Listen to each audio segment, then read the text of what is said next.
Welcome to episode 1 of what I learned this week in medical school. I'm currently a first-year medical student at Howard University College of Medicine. And today I'll be walking you through what we learned this week. When we're stressed, sometimes our fight or flight system is overly active. And that causes high blood pressure sometimes. That can cause an autoimmune, it can cause a lot of different things that we don't want. And you can apply this to better your life, whether you're in medical school, whether you're not in medical school. Epigenetics. How can we optimize these different factors so we can optimize our health outcomes? Yeah. It's BigGameCham. You know the name, the most authentic in the game. Welcome to episode 1 of what I learned this week in medical school.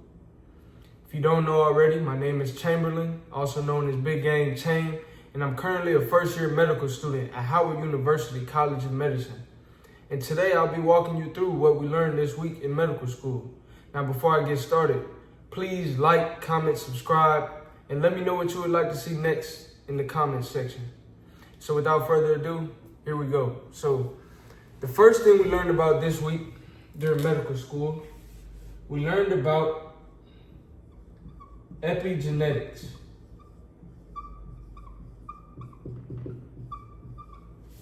Epigenetics. And so, what is this idea of epigenetics? Epigenetics has to do with factors outside of our specific DNA sequence that play a role in our health outcomes. And so, within epigenetics, we have to consider our diet. We have to consider our environment. And we also have to consider things such as sleep, things such as stress, and things such as exercise. Now, this is not an exhaustive list of all that is composed of epigenetics. This is not an exhaustive list of everything that falls under the branch of epigenetics. But our diet is very important in our health outcomes. Sometimes two people with the same genes may have different health outcomes based off of their diet. And so we have to be mindful of our consumption of glucose, our consumption of salts, because a high salt diet may lead to high blood pressure in spite of our genetics. This is why it's epigenetics, because it's not just about your genes, but it's what are you doing outside of just your gene sequence? What are you doing in your life that can also play a role in your health outcomes? Additionally, your environment. Your environment is key. Sometimes within our environment, we may be exposed to toxic chemicals. These chemicals can lead to early development of cancers, and not because of our genetics, but simply because of our environment. So our environment plays a role. Being around pollutants, being exposed to carcinogens can play a major role in health outcomes. Additionally, sleep. Sleep is very important. I found a study that showed that heart attacks had a correlation with sleep. And oftentimes when people got less sleep that night, they had a higher incidence of heart attacks. And so sleep is very important. And just overall your well-being. We all know it after a night where we didn't get a lot of sleep or we didn't get a high quality sleep, it affects our mood, it affects our hormones such as hunger, our appetite. Within hunger you have different hormones such as leptin and you have ghrelin. These hormones affect how you feel as far as you feeling full or you feeling hungry.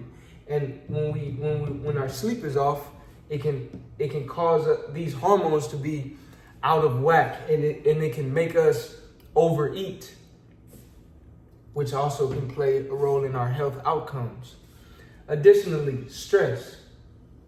Stress is one of the most impactful elements within epigenetics, because stress can lead to high blood pressure, it can lead to headaches, it can lead to negative coping habits that can play a role in health outcomes as well. And last but not least, exercise.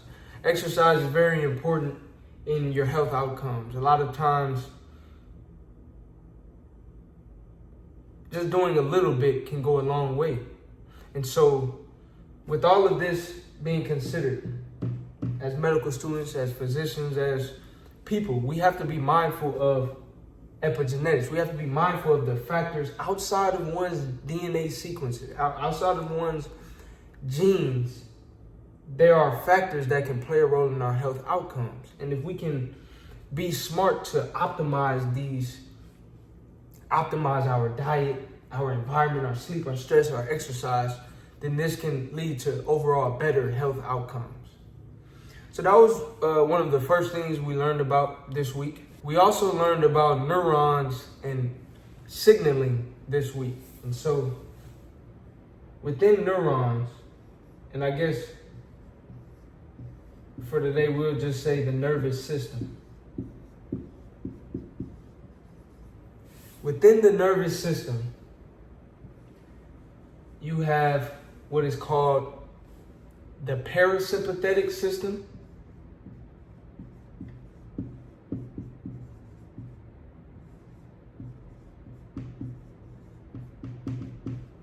and you also have the sympathetic nervous system. And so in the sympathetic nervous system, this is also known as, and I'm sure you probably have heard of this term, this is also known as your fight or flight.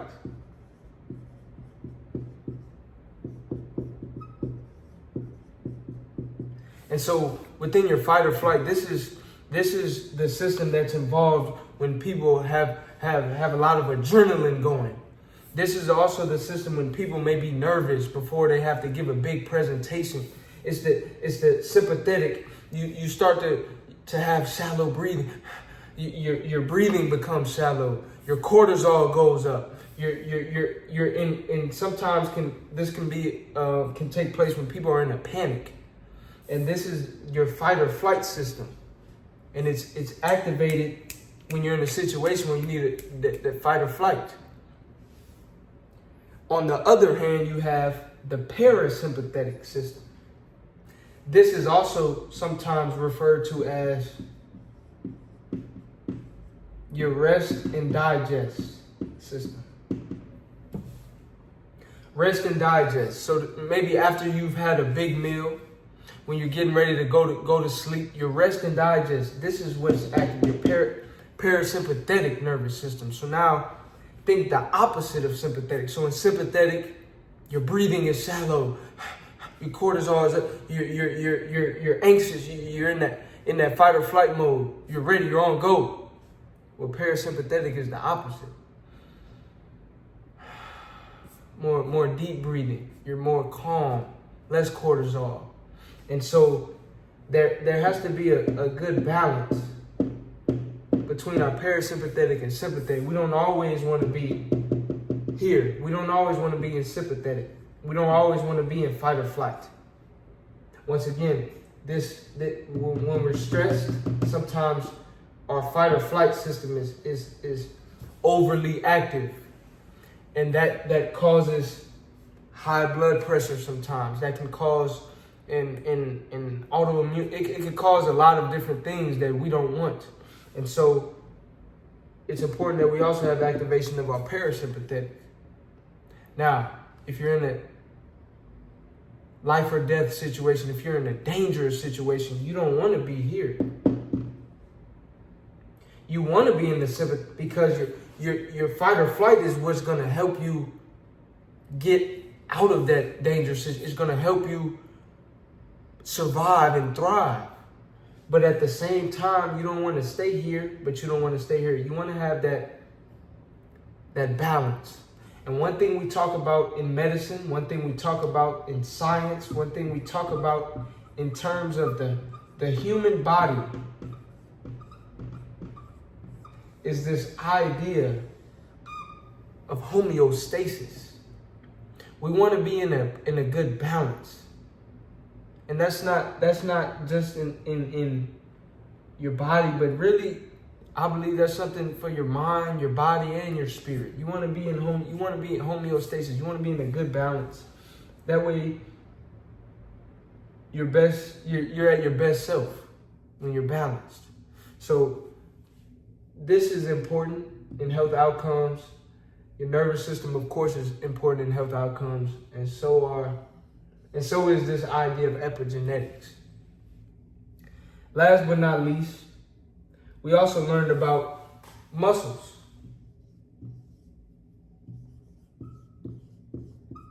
We learned about muscles. Now I'll keep it brief. I don't want to make the video too long, but we have 3 types of muscle. We have smooth muscle. We have cardiac muscle. And we also have skeletal muscle. Now, where do you think you will find cardiac muscle? In your heart. Where do you think you'll find skeletal muscle? Your arms, your legs, your biceps, all that. Those are all skeletal muscles. So outside of the heart, and just within around your skeleton. Now, internally within your intestinal, your abdominal cavity, you have a lot of smooth muscle. And within the stomach, within those abdominal organs, you will find smooth muscle.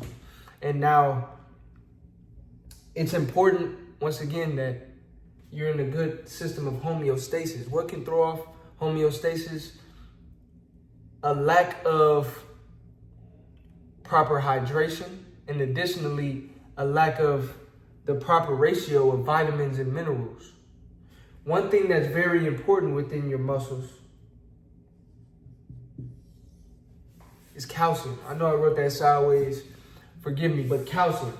Calcium plays a big role in muscles.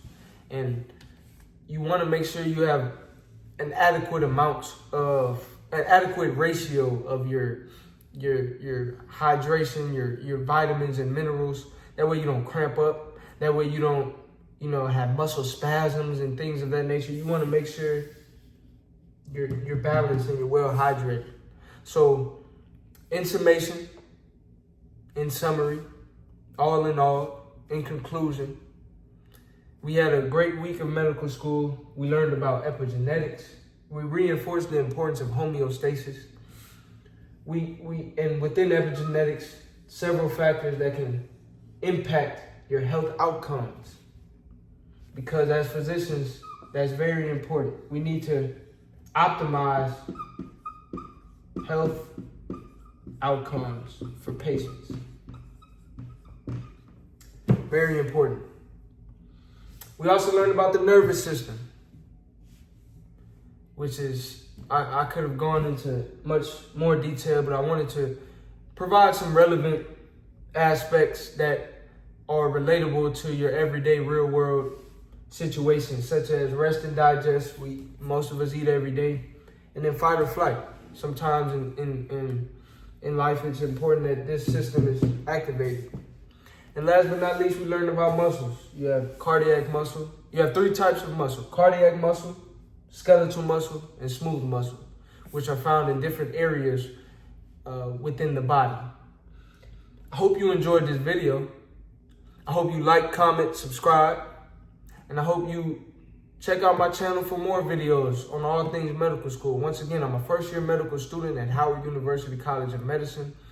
I am here teaching what I am learning as a way of motivating you and showing you that what we're learning, you can learn as well.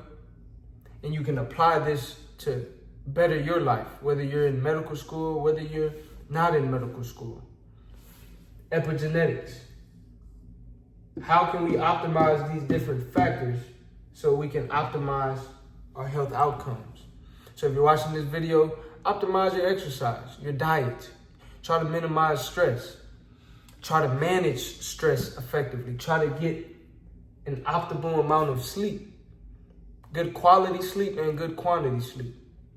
Take care of these things. Take care of yourself.